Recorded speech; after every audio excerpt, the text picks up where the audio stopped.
Bismillahirrahmanirrahim. Wadi Al-Qira. Wadi ni lembah Al-Qira. Operasi Wadi Al-Qira. Selepas Fadak, operasi tentera Rasulullah di Fadak, baginda Rasulullah SAW terus bergerak menuju ke Wadi Al-Qira. Di wadi ini, di lembah ini terdapat kumpulan Yahudi yang bergabung dan melakukan pakatan dengan puak Arab tempatan. Bergabung dengan Arab musyrikin untuk menentang Islam. Ketibaan tentera Islam telah disambut dengan serangan panah sehingga menyebabkan Mud'im, hamba kepada Rasulullah SAW, terbunuh. Hamba Rasulullah terbunuh. Kemudian Mud'im begitu mengembirakan orang ramai. Mereka mengucap tahniah kerana Mud'im telah gugur syahid dalam tembaran itu. Rasulullah SAW bersabda, tidak begitu, sebenarnya dia ke neraka. Nabi kata, jazak mati syahid. Nabi kata, ke neraka. Pelik ni. Tuhan beritahu kepada Nabi. Kerana mencuri harta rampasan perang Khaybar. Ini bahayanya. Curi harta rampasan perang. Ini perang orang Yahudi. Lepas tu kita orang Islam ada disiplin, ada adab walaupun kita berperang.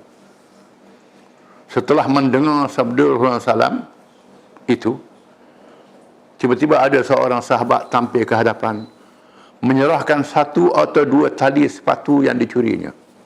Takut. Dia dengar Mud'im ni masuk neraka kerana curi harta sampai perang. Ada beberapa sahabat. Seorang sahabat terus serah kecil dia, tali kasutnya ke Nabi. Dia takut dengan masuk neraka ni. Maka lantas Rasulullah SAW bersabda, tali sepatu ini boleh menyebabkan ke neraka, Nabi kata. Walaupun suatu tali kasut. Ini dalam perang kena jaga adab. Orang boleh sama, boleh merampok, tak boleh. Begitulah keadilan hukum Islam yang mengharamkan penganutnya bersifat buruk dan khianat walaupun ketika darurat, seperti dalam peperangan. Dalam peperangan pun ada adab. Jangan khianat, jangan mencuri, jangan melampau. Tak boleh sewenang-wenang, ada hukum dia. Kalau semayang ada pekoh, haji ada pekoh, puasa ada pekoh, zakat ada pekoh, maka jihad pun ada pekoh. Kalau nak semayang, kena tahulah pekoh semayang. Nak berjihad pun kena tahu pekoh jihad. Jangan pakai hentam-hentam semangat begitu saja. Orang ajak pergi berjihad. Berjihad jadi jahat. Bukan jahat. Merosakkan imej Islam. Tak boleh. Islam yang penuh dengan rasa, walaupun yang penuh dengan rasa marah dan benci dalam perang, namun mereka tetap diperintah supaya terus bermoral tinggi, berakhlak mulia, dan teguh berpegang dengan perintah Islam yang murni. Walaupun tengah berperang, nak marah ke musuh, tapi tak boleh jahat. Waqatilu fi sabilillahi yuqatilu lakum wa la ta'tadu innallaha la yuhibbul mu'tadin. Perangilah orang yang memerangi kamu dan jangan kamu melampaui batas. Sesungguhnya Allah tidak suka orang-orang melampaui batas. Orang serang kita, kita lawan. Tapi jangan melampau. Nak melampau inilah ada hukum dia, mesti kena tahu. Mereka bukan sahaja di arah taat dan patuh dalam perkara ibadat, bahkan juga dalam hukum-hukum yang berkait dengan peperangan. Untuk itu setiap Muslim diwajibkan berilmu, beriman dan beramal dengan sedemikian rupa. Peristiwa ini berlaku di bulan Safar tahun ke-7 Hijrah. Anda kena ingat, jangan nak perang diri je. Pakai semangat pergi berperang, orang ajak pergi perang, pergi perang. Akhirnya lawan sama sendiri, macam berlaku dengan Arab. Melawan sama sendiri, bunuh saudara kita yang semayang, saudara kita yang tu. Ini kerana kafir, kerana apa? Senang-senang je hukum kafir. Hukum kafir ni ada hukum dia, ada peraturan dia, ada cara dia, bukan mudah-mudah begitu pergi berperang. Seterusnya gerakan ketenteraan di tahun ke-7.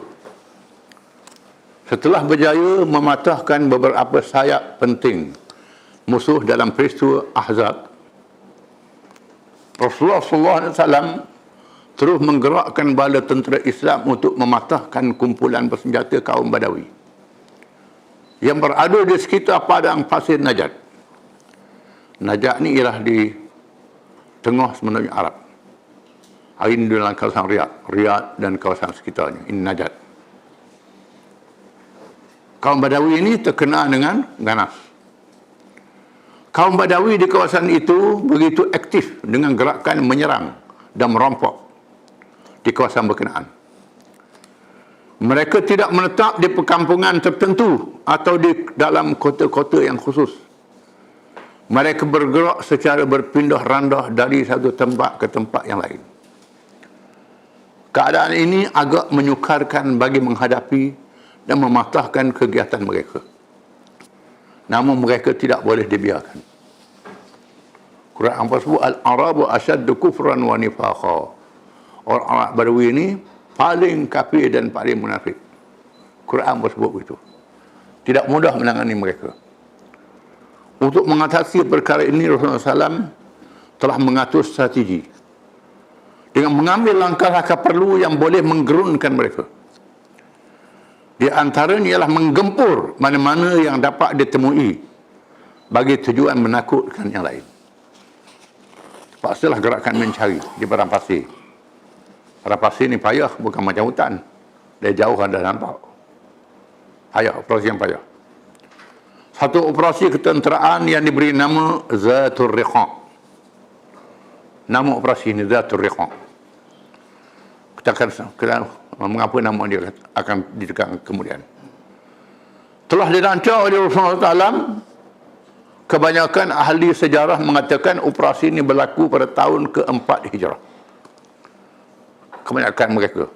Tetapi mengikut satu kajian yang agak terperinci dengan mengambil kira penglibatan Abu Musa al-Ash'ari dan Abu Hurairah radhiyallahu anhuma, menunjukkan operasi ini berlaku selepas Khaybar, bukan tahun yang ke-4 Hijrah.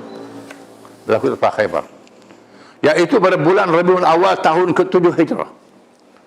Kerana tahun ke-4 tu Abu Musa al-Ash'ari tak ada lagi. Ini berlawanan dengan hakikat. Kerana dalam surah Abu Musa dengan Abu Hurairah ada. Kitab tu kata tahun ke-4. Tahun ke-4 kawan ni tak ada lagi. Ini telitinya ulama yang meriwayatkan ini. Gerakan ini bermula dengan sampainya berita kepada Rasulullah SAW bahawa suku Ambar, Bani Sa'labah dan Bani Muharib dari kabilah Ghatfan yang pernah terlibat dalam peperangan Ahzab, bergabung dengan Yahudi dan negeri Mekah dalam perang Ahzab. Ini penyebabkan kaum Ghatfan ini. Badui ini berkabilah Ghatfan sedang mengumpulkan bala tentera mereka. Rasulullah SAW bersama dengan 400 atau 700 tentera terus menuju ke arah musuh. Semasa ketiadaannya, baginda SAW telah menugaskan Abu Zar atau Uthman bin Affan mentadbir Madinah, yang mana sahabatnya Uthman bin Affan. Kerana Abu Zar ni tidak kuat. Uthman bin Affan lah tokoh yang kuat. Apabila sampai di kawasan musuh, pasukan Rasulullah SAW berkumpul secara berdepan dengan tentera musuh tanpa melancarkan sebarang serangan. Terus nampak musuh, Nabi nampak dan suruh Nabi suruh jangan serang lagi, duduk situ berkhemah.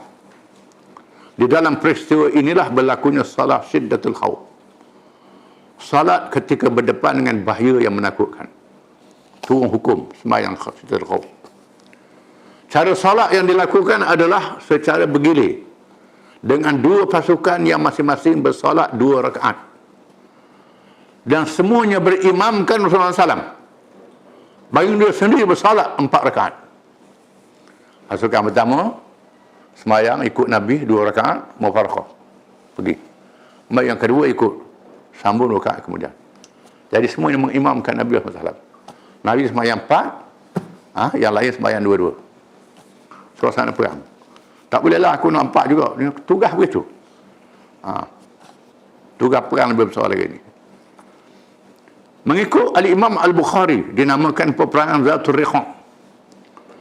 Nama Zatul Riqa' adalah berpunca dari peristiwa yang dihadapi oleh para sahabat di dalam peperangan ini. Beliau meriwayatkan di dalam kitabnya yang terkenal Sahih Bukhari seperti berikut. Jadi Abu Musa Al-Ash'ari, Abu Musa ada.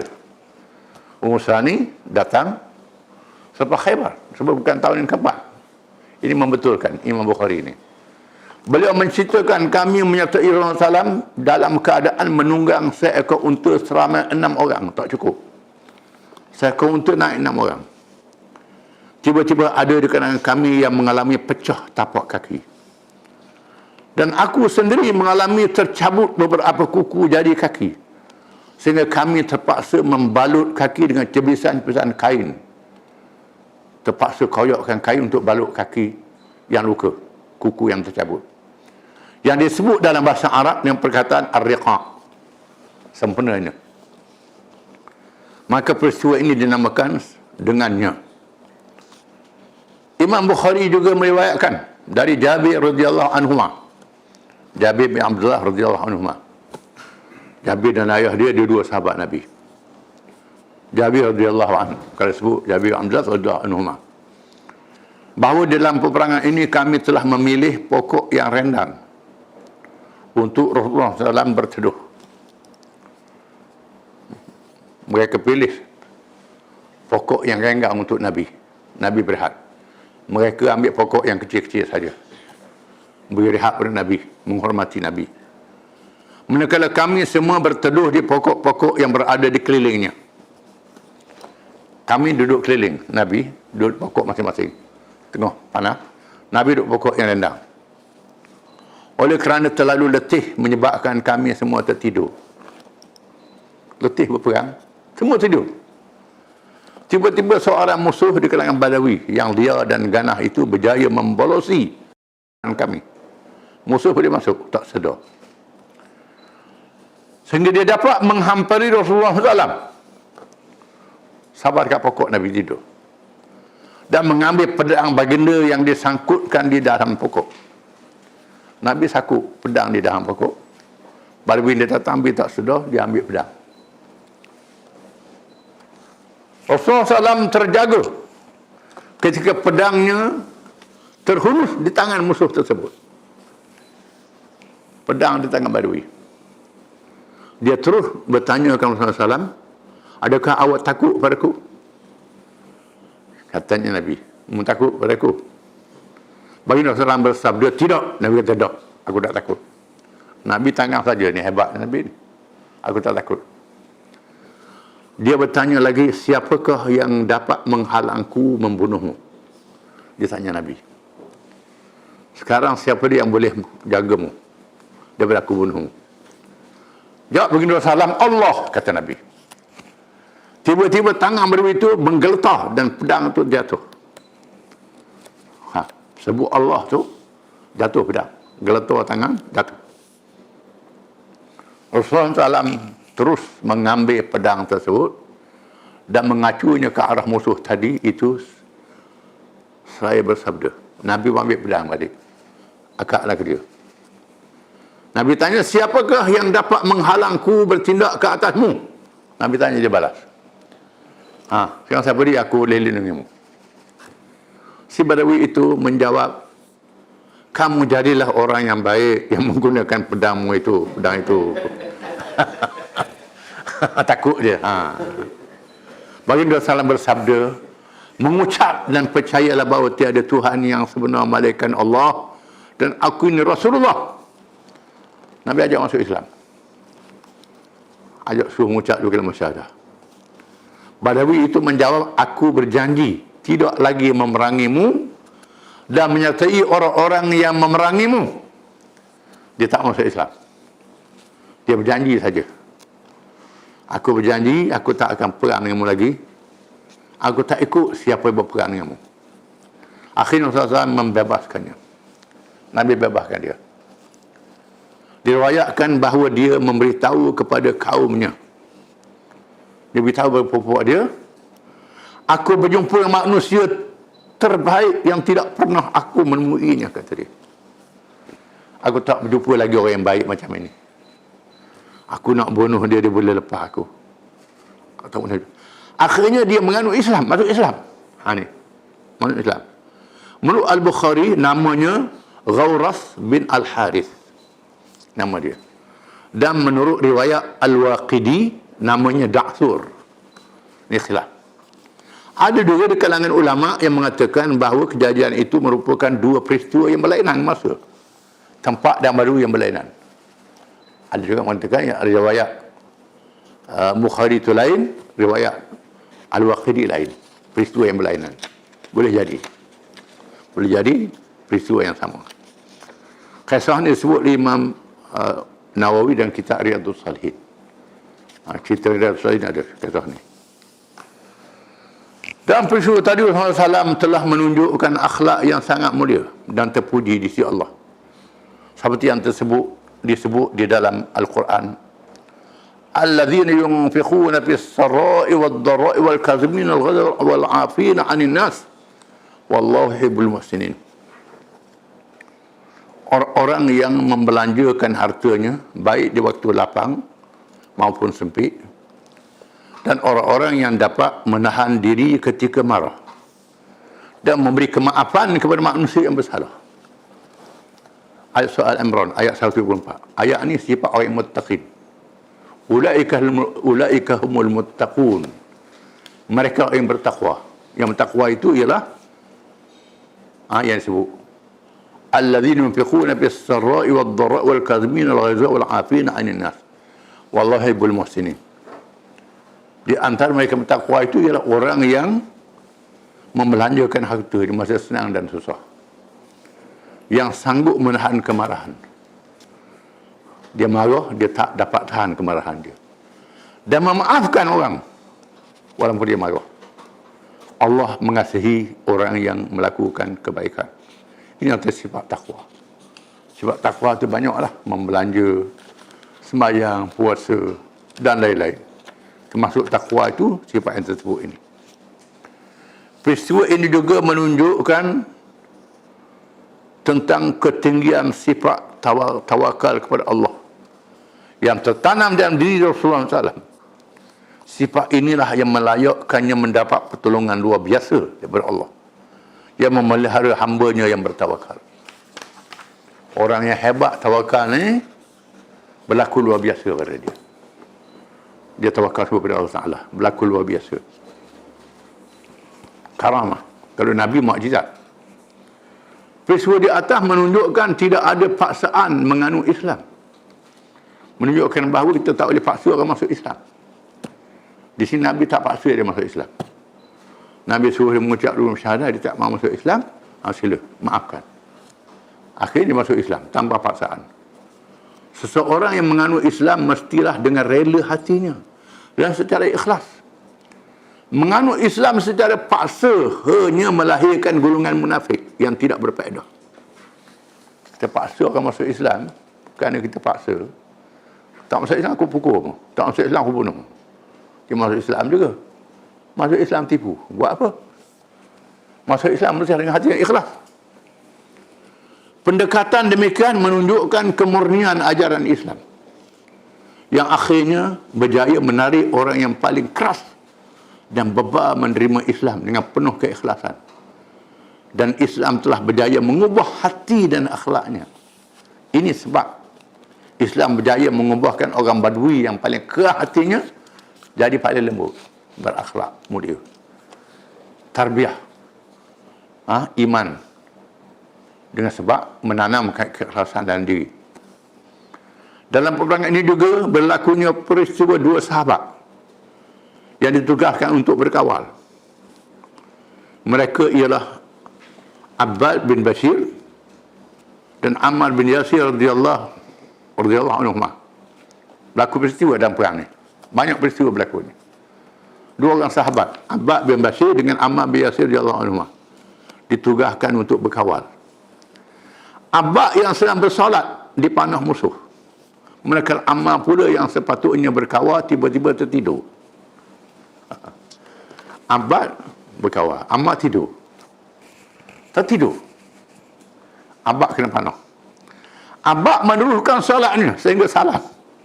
Kena panah, perhabis sembahyang. Ini hebat. Perhabis sembahyang. Dan memberitahu rakannya apa yang berlaku. Sudah sembahyang beritahu. Aku kena panah ni, sudah sembahyang dah. Apabila Ammar bertanya, Subhanallah, kata Ammar, mengapa kamu tidak memberitahuku? Mengapa tak beritahu? Abbad menjawab, aku sayang untuk memerhatikan satu surah yang aku sedang membacanya. Oh, hebat. Aku sedang baca surah. Sedap baca surah ni, aku sayang nak tinggal, nak berhenti. Sehingga menahan kesakitan kena panah. Demikian contoh para salafus soleh dalam menunjukkan keeratan hubungan dengan Allah dan khusyuk ketika mendirikan salat, walaupun ajaran Islam memberi rukhsah, kelonggaran dan kemudahan di medan perang dan salat, walaupun Islam membenarkan bila berlaku begitu berhentilah, ataupun geraklah kawan tu, ni dok. Ni kena panah, kita ni capok duit je gebar tu. Capok RM50 je gebar. Macam mana? Ini merupakan tahap muqarrabin. Ini muqarrabin yang sentiasa merasa kekurangan dan berdosa walaupun mendapat keampunan dan janji syurga daripada Allah Subhanahu Wa Taala melalui lisan Rasulullah SAW. Operasi ketenteraan ini memberi kesan yang hebat dan menakutkan di hati musuh dari kalangan orang Badui yang terkenal dengan liar, keras dan ganas. Kesannya juga menular kepada puak-puak yang tinggal di kawasan lain yang sudah tidak berani mendongak kepala. Hasil dari itu, keamanan mula bertapak sedikit demi sedikit. Bahkan ada juga di kalangan mereka yang menyerah diri dan menganut Islam. Bila hebat Islam tersebar, menyebabkan orang Badui takut dan ada yang menyerah diri masuk Islam. Apabila sayap ketenteraan musuh dapat dipatahkan, maka musuh kalangan Arab Badui menjadi kecil dan terhakis. Tindakan seterusnya ialah Rasulullah SAW tidak membiarkan mereka berterusan dalam kejahilan. Baginda Rasulullah SAW menugaskan beberapa para sahabat untuk mengajar agama kepada mereka yang baru menganut Islam, di samping mengumpul harta zakat untuk diagihkan kepada mereka yang berhak di dalam negara Islam.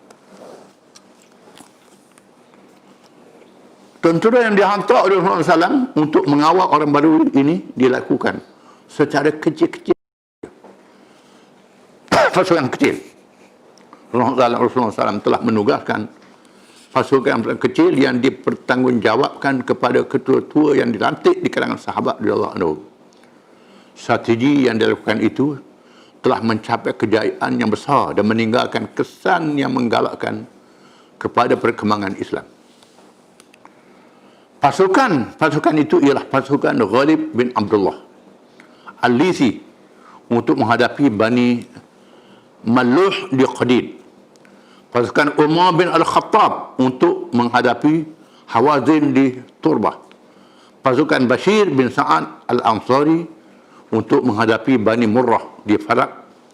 Pasukan Ghalib bin Murrah Al-Lisi untuk menghadapi Bani Awal dan Bani Abad di Sa'labah di Mif'ah.